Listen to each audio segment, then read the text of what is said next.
Well, welcome everyone. Thank you for tuning in with us here at Our Lady of Lourdes. I'm here today with Dr. Susan Selner-Wright, one of my former professors in the seminary. She taught me philosophy. Often wish I could go back to that. Those were fun days. She still teaches at the seminary. She's married to another professor, Dr. Terrence Wright. 2 children, and still teaching philosophy. Mm-hmm. Now, really quick, before we jump into kind of some of the topics for today, you also were asked to translate a couple years ago some of Aquinas' untranslated works. Yes, it's actually many years ago now. Well, I'm almost 40, so it's, the time flies. Right. Well, it was actually 20 years ago that Seaway Press asked me to do a translation of part of one of Thomas's works that had been translated, but the Latin edition that it was translated from was not authoritative. So Okay. they asked me to do a new translation of the authoritative Latin. Wow. And that's what I did. Yeah, it was great, but it was one of those things where I had a sabbatical for one semester, and I did the entire translation then. And then I think it was 12 years later, I finally finished the footnotes. That's awesome. So there was quite a gap. So yeah, so if you ever find that on a remainder shelf, you'll see in the preface I thank the publisher for their patience and say, I have great footnotes and 2 beautiful children to show for the delay. That's awesome. So yeah. I've actually learned over the years, like, footnotes have actually become more and more interesting. That Yeah. So much of that is just so important when you read. Right, yeah, and that's one of the things that I tell students is I want you to look up this article, but not to read the article. I want you to look at all the footnotes and Right. see, well, this guy already did a lot of the research. Yep. Does it look like he's kind of surfaced what you need to find? And tricks of the trade. We're always stealing from each other. Right? Yeah. So, one of the things that I always think when people say, okay, this person's a philosopher. Yeah. Or I'll talk about a philosopher maybe at Mass, and I'll, Yeah. maybe try to show off my knowledge, and I'll say, Jacques Derrida says this or something, which I almost never say that. Right?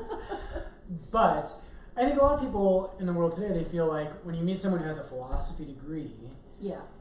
it's a big turnoff for them, Mm-hmm. because I think a lot of times you think, and I feel this way, sometimes in RCIA or different encounters I have with people, someone who has a philosophy degree, they're going to try to convince me that it's impossible for us to know anything, and they seem very smart, but it doesn't seem like it has anything to do with our lives. Mm-hmm.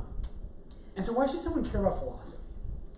Well, the fact is that, in the last 100 years, it has become kind of fashionable among some philosophers to kind of go down this skeptical route that actually is challenging the foundations of philosophy itself, really, as a meaningful enterprise, which is kind of funny. Right. You basically, if you really believed all this stuff, why would you accept money to teach it? Right. Right. Because what you're teaching is that this is a waste of time. So there's kind of a contradiction there. So that does make it challenging to be doing philosophy when so many these ideas, what is virtue? What are the virtues that you would have to have in order to have a fulfilling life? How do those virtues interact with each other? I mean, all of that is in Plato. Yep. And then it gets developed in Aristotle, and Augustine was right in his own path, right? He was following a very philosophical path, and he couldn't stop until he found, here's something that actually makes sense, right? And then has the faith. Right. Well, I think it so applies today, because I feel like, here at Lourdes is such a wonderful, faithful community. People love God, they love Jesus, they love the church. And I don't know, this might just be in my head, but sometimes I feel like in the Catholic community, there can be a bit of a skepticism, which, and sometimes there's some skepticism probably that's good, but if anything doesn't come from within the church, we can have this eye that says that can't. In Italy, he got moved from his monastery down to the city, and the city happened to be controlled by someone who was coming from a more secular perspective, and that's why at the university that he then started attending, Aristotle was there. Right. And Aristotle was brand new, had just come into the Latin West by translation. Right. And if Thomas had been anywhere else, he probably wouldn't have been exposed to Aristotle. Right. But he was, and so he was in a position then later when he went to the University of Paris, and people there were very agitated about Aristotle. Right. And we shouldn't be, why are we reading as pagan? This is no good. And now when we look at Thomas's collected works, a huge chunk of that are these commentaries on Aristotle's work, right. Because he wanted to show, no, there's a lot that's good here.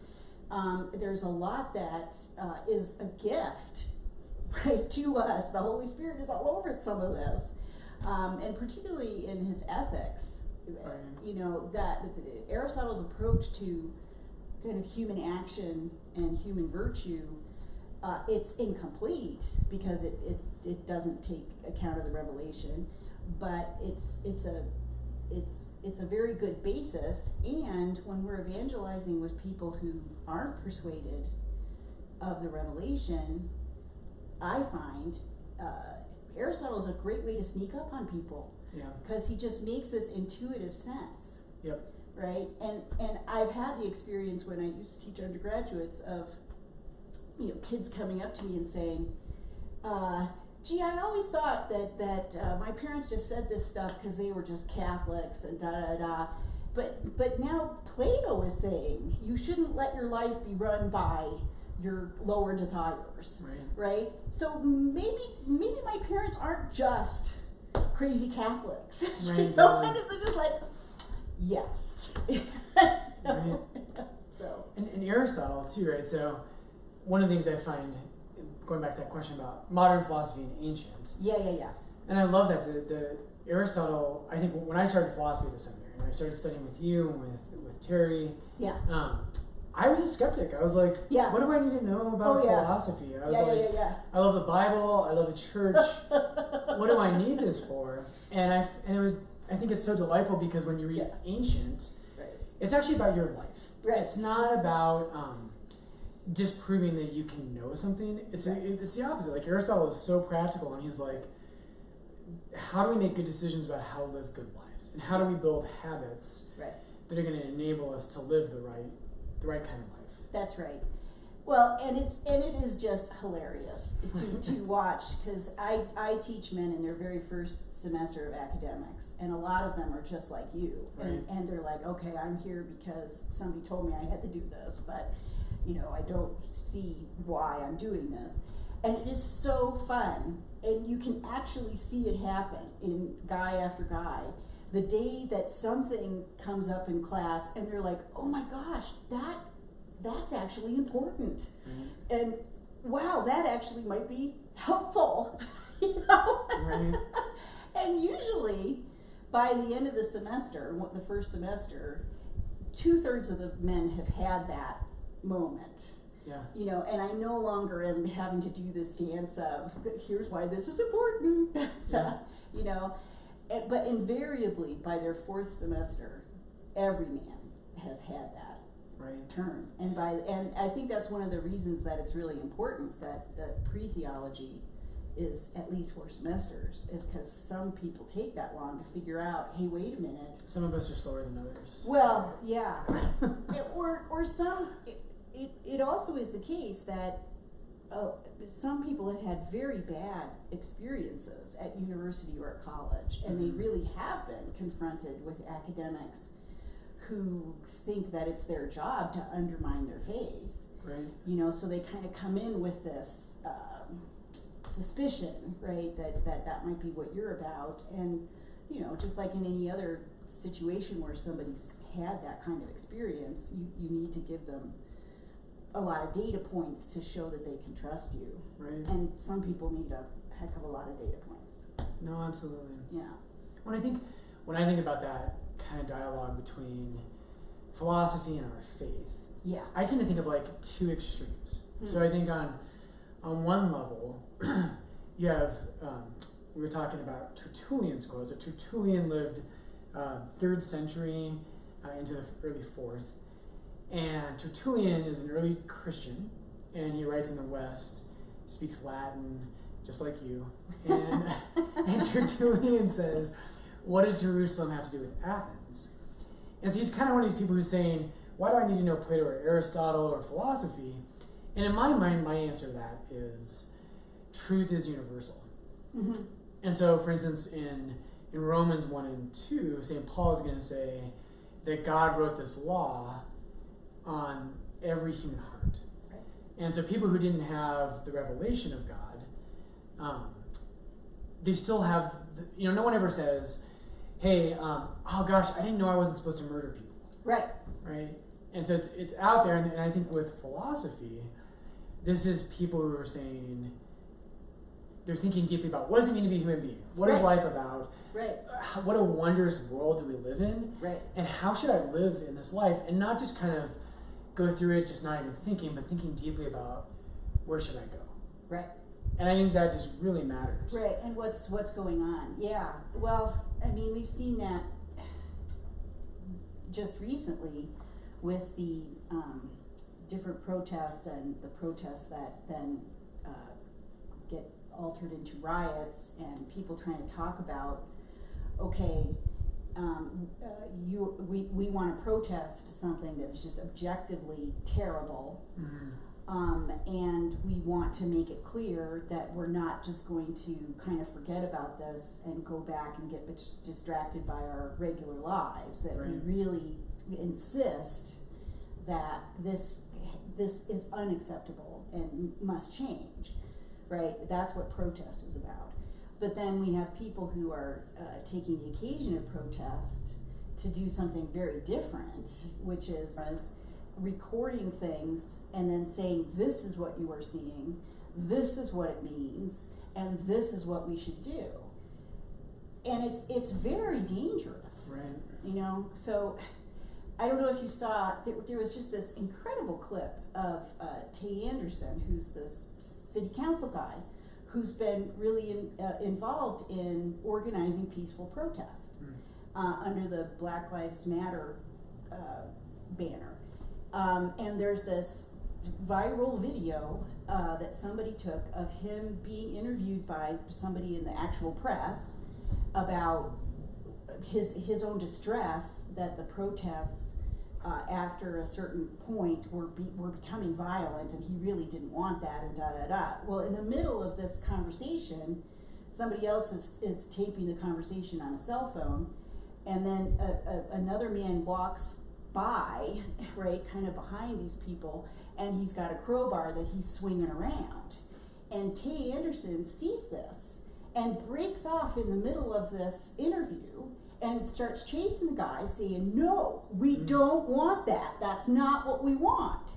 And the guy with the cell phone starts, running after him, which starts to make you think, gee, is this kind of a setup, right? Does the guy with the cell phone know the guy with the crowbar? Right. And the guy with the cell phone starts yelling, Tay Anderson is assaulting another protester. And I'm watching this and I'm going, no, he's not. He's running after him. He's pointing his finger angrily. He's saying deep from his heart, this is not what we want. Right? There's nothing assaultive about it. It's a rebuke. Right? But here's this person then who then puts it out into the atmosphere and wants me to think, oh, this guy is assaulting this guy, So I just think that we have to be so careful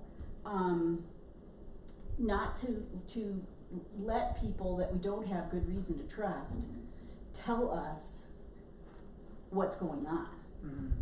Because right now, and so many of the newspaper accounts refer to protesters looting. Right. well, if they're looting, they're not protesters. They're Right. rioters. Right. Right. Amen. You know, right? So let's back up a second. So tell me about, so prudence is a virtue. Yeah. And today, so in our marriage prep program here at Lourdes, Yeah. so I don't know other marriage prep programs. I haven't gone through any. But Good. maybe I have not done that. And so I think ours is different. Yeah. But I don't know. But what I hear is that what a lot of people do is they jump immediately to practical matters, which I think, and good practical matters like Right. communication. Right. If you have couples of finances. Right. What we do at Lourdes is we actually talk about Aristotle, Uh-huh. and we talk about virtue. Oh, that's so great. Yeah. Yeah, I was trained by some good professors. But I ask couples all the time, and we try to hit this a couple times in marriage prep, Yeah. and repeat this for them. But I ask people, I say, can you define for me what virtue is? Not an example, but what the definition of virtue is. Right. And it's amazing to me that people don't know what virtue is because we don't teach that anymore. And so, Yeah. so how, like, if you're going to talk to someone in the parish, right? Yeah. I know Thomas puts a lot of definition around this, and so does Right. Aristotle. Yeah. But how would you explain to the average person what a virtue is? Well, a virtue is a habit that makes you more likely to do the right thing in the right way at the right time. Right. That's what it is. Right. And a huge amount of parenting and also teaching younger kids, any kind of supervision of younger kids, is really about training for virtue, right? Because we're trying to encourage them to keep doing the things that are good, and help them to see why it's not going to be okay if they hit their brother again, for no good reason. But yeah, it's very frightening actually how out of touch we are with that. Aristotle says that the sense of virtue is, and the habits of virtue are by and large passed on through seeing other people's example. And it's only when something happens that really challenges the way my family does it that we get pushed to really ask, well, why have we been doing it that way, right? And maybe consider, maybe this isn't the best way to do this, right? Until we get into some kind of situation of conflict, we tend to just go along with what we've been seeing around us. And that's why for Aristotle, it's incredibly important to live in a good community, right? Because if you're living among corrupt people and what you're seeing all the time are these corrupt examples, it's very, very hard to figure out just by employing your own reason how you ought to act, right? And the reason we all laugh when you say, oh, everybody knows you shouldn't murder people, right, is because, yeah, that's something we just knew, right? And if you get to your first day at college and at the orientation session, your new roommate that you've never met before says, well, really, why shouldn't we just hit people if they're bugging us too much, right? You need to go and ask to be moved to a different room, right? Because you can't just intellectually convince this guy that he shouldn't assault people if he doesn't already know that. And his parents and his previous life have not properly formed him for you to be able to trust him and sleep in the same room with him, right? And that's Aristotle's point, is that we rely on the family, we rely on the cultural situation to form people to get these basic things. And if they are not well formed, they won't be good citizens. Yep. And we won't be able to trust each other. Yeah, and the habits, I tell couples in marriage prep, I think people sometimes they confuse virtues with values. Oh, yeah. And I always say, like, for instance, I've never had a couple, and I've been in my 9 long years of priesthood. Yeah. I never had a couple come to marriage prep and say, oh, we think adultery is just fine. Right. I've never had that. Right. But we know in our country, right, that adultery is a very common thing that happens. Right. And that's kind of one of the ways I try to like help them see, like, Right. just because you intend to be a good spouse Right. doesn't mean you're going to be able to do it. And our Right. habits Right. that we formed over our life.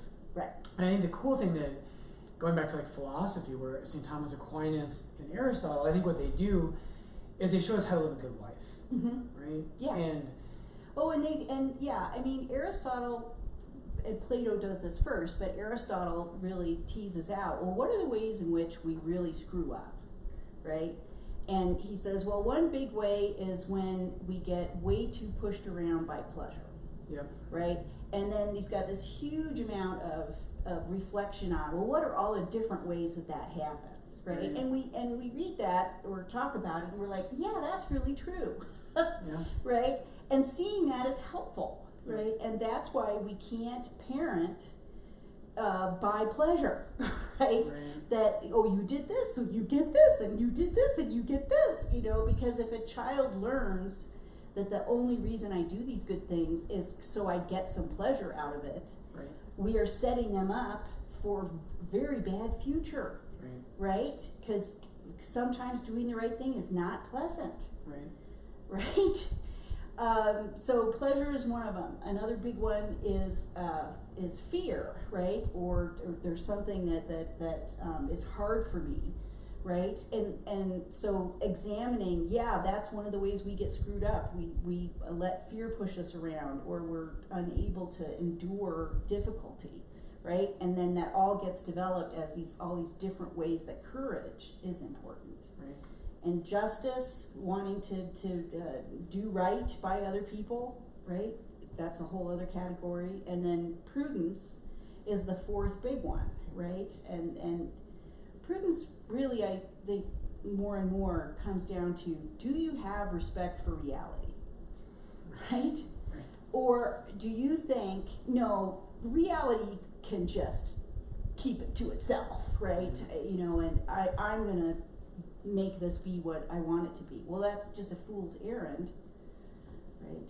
Yeah, and I think it's so true. And like we talk, like in the tradition, we talk about your intellect and your will and your passions, right? And when I talk to people in our CIA about this, I say, we all kind of pretend that the way any decision we make, and I pretend this way, right? I'm like, I pretend that this is always the case. Like, well, Father Brian, why did you do this? Well, I have a very good reason. Yeah, I thought it through really carefully. I used my intellect. And I used my intellect, I said, that's where I want to go. And then I chose it with my will. Right. And my fear, my passions, my desires, my anger, whatever it might have been, they just kind of didn't really play much of a role. Right. But really, we all know that in human life, so oftentimes, and I think this is why it's so pertinent today, is that when I look at what's happening in our country right now, and there are injustices out there, and there's division, and there's different worldviews. Mm-hmm.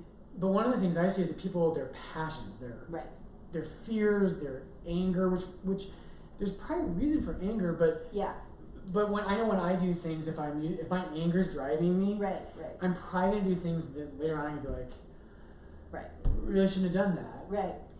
Right. Well, Thomas has huge development on this, and we can talk about this more sometime if you want to, but I've looked at it in the context of thinking about people's anger about the clerical sex abuse. Yeah. And some people in the church being so afraid that, okay, if we're angry, right, then that means that we're not really faithful, right? And I'm like, no, that's not what that means, right? Justified anger is against this manifest injustice, right? And whatever else is going on in sexual abuse, it's clearly an act of injustice. And anger is a perfectly appropriate response to that. Thomas is very interesting. He says the thing about anger, every other passion has an opposite. Okay. Anger's the only one that really doesn't. Oh, interesting. I think I remember studying that, but yeah. I'm really rusty, Yeah, and that's one of the reasons that we have such difficulty with it, right? Because it's harder for us to see, kind of what's the shadow of this, right? Yeah. It's just the anger, and that can be very scary.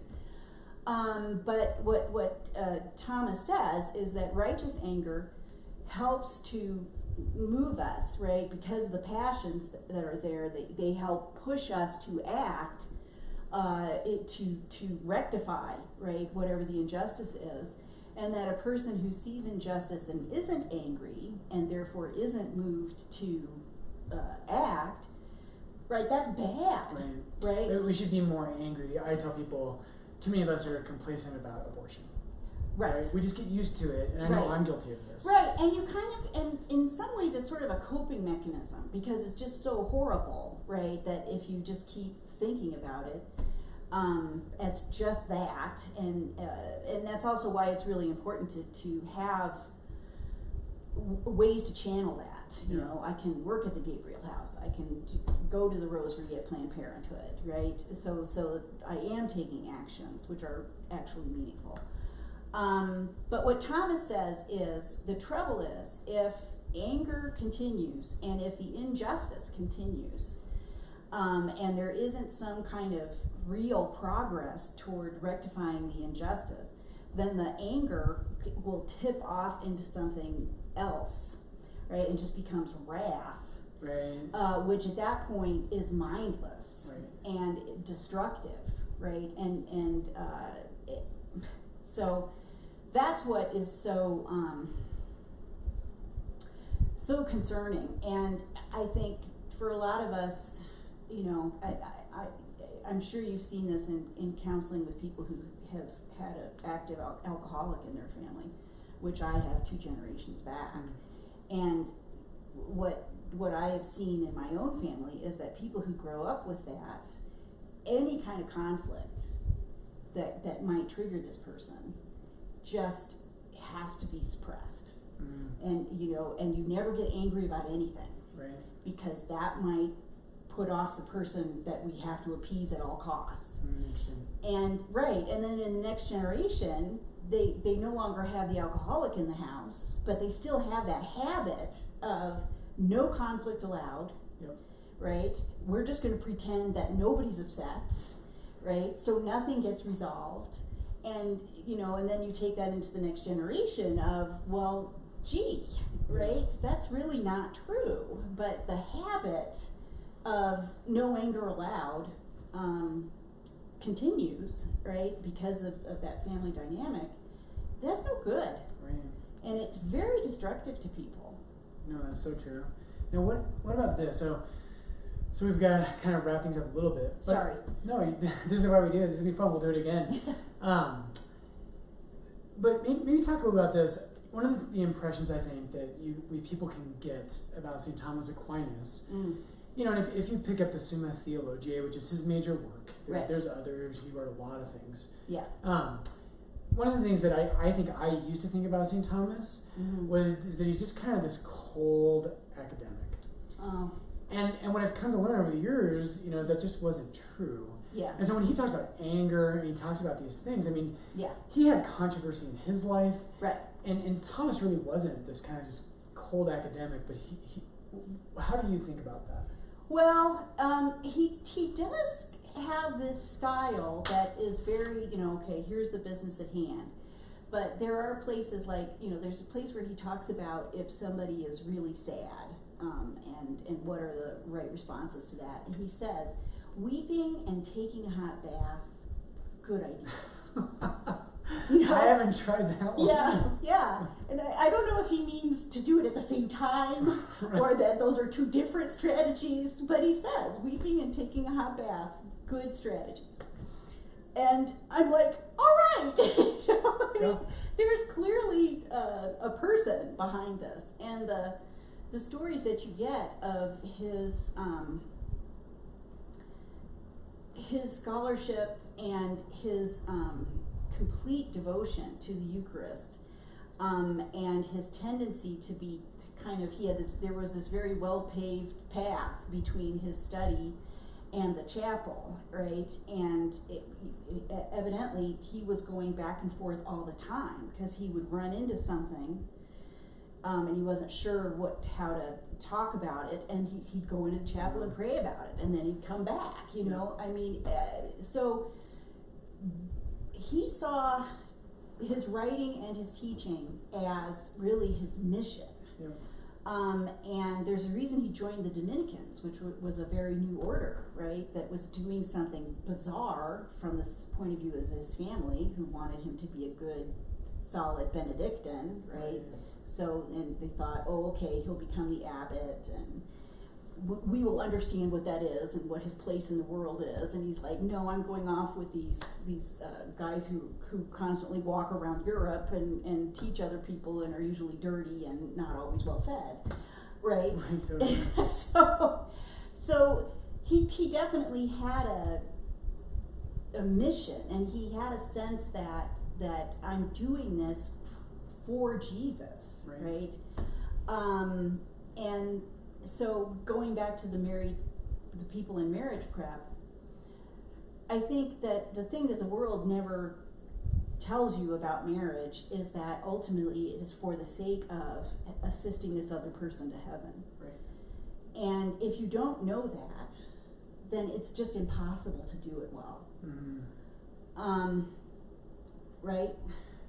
I talk about one of the analogy I use, so in philosophy they'll use terms like ends and means, and right. End is your goal. Right. And I use the analogy with couples about a car trip. Uh-huh. And I don't know, I think of Bible professors, I'm like, I wonder if they were looking at me, if they saw this, and they're like, well...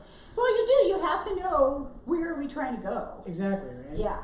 And you have to, I mean, we get this idea that, well, isn't it great to be spontaneous and jump in the car and just go wherever the car takes you? Right. That's exactly the analogy I use. Right. And that's fine, for 6 months, right? But, and maybe there's a time in your life when you don't have responsibilities, where it might make sense to do something like that. But you cannot live your whole life like that. Right? And if somebody that you really cared about said, my example, more confrontational, is, your sister calls you up, she says, I've just realized that what I'm really good at is sex, so I'm going to become a prostitute, and that's how I'm going to make my living, right? If your sister calls you and says that, you're going to say, no, that's not good enough for you. Right? You are selling yourself short. That's not enough of a life. Right? So maybe just going where the car takes you might be fun for 6 months, but you can't build a life that way. And that's not what God might be fine with that for a while, but that cannot be why God has willed me into existence. Right? So I can just follow the nose of the car. Right, there's a much deeper... Right. Yeah. Yeah. You were definitely made for something else. There's a different destination that car should be going to. That's right. Yeah. And maybe part of my challenge is maybe I haven't figured out where it should be going, right? But, and so that's the benefit of being a person of faith, is that, okay, I know where the car ultimately is going. It's going to union with God. And now I have to figure out, well, if it will pointing the car in this direction for this time be helpful along that path or not. Right. And that's how I decide, right, whether I'm going to do this or not, right? And for people who are getting married, what they're committing themselves to is, I don't know exactly where this car is going, but I'm committed to making those decisions with this other person. And I'm not going to start to yank the wheel in some other direction that I know is not going to be where this person is going to flourish. Right? And I mean, that's what you're committing yourselves to, is there's going to be one steering wheel, and we're going to drive this car. Yeah. So we're running out of time. Can we on another time talk more about this? I'd love to talk more about St. Thomas and why he's so important in the church. Yeah. And like, I think a lot of people, they know that name. Right. But they don't know, like, why is it seems like everybody just talks about St. Thomas Aquinas all the time. Right. And I think it's important, it would be great to talk about that. Yeah. No, I admire him so much as a person. And I think you're right. He's just kind of a name, and why I would admire him. There's not much content. So we'll be back with Dr. Susan Selner-Wright one of these days. We'll get her on. Thanks for tuning in today, and we will see you all soon. I hope you're out there growing in virtue and growing closer to God. So thanks for checking in. Until next time, God bless.